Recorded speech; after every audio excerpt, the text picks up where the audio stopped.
Om Shanti friends, आज मैं सत्यम आपके लिए फिर एक नई कहानी लेकर आया हूँ जिस कहानी का शीर्षक है खरा शिष्य। क्या आप जानते हैं खरा शिष्य कैसा होता है?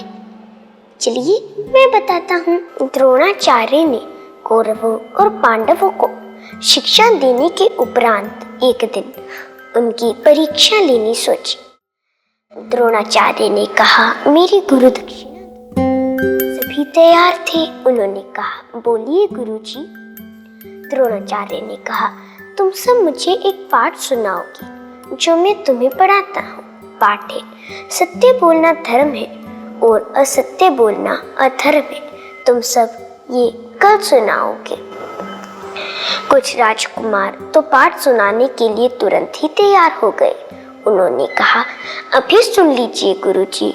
अगले दिन सभी कौरवों और पांडवों ने पाठ सुना दिया, लेकिन धर्मराज युधिष्ठिर ने थोड़ा समय मांगा।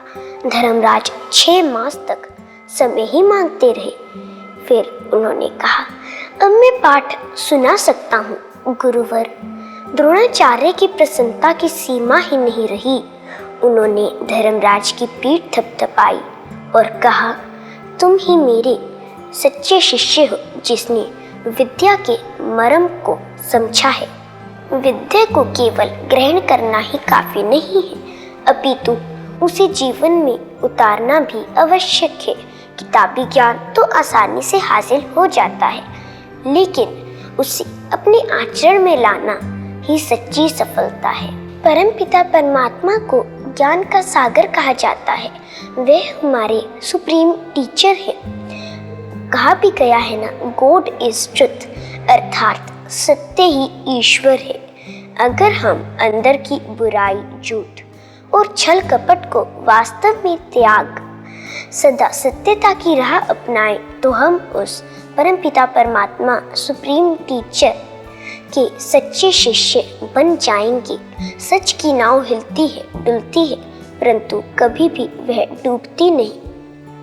अगर हम चाहते हैं कि परमात्मा हमारे सारथी, साथी और खिवैया बने, तो हमें सदा सत्यता की राह पर चलना होगा। तो दोस्तों, कैसी लगी आपको हमारी आज की कहानी?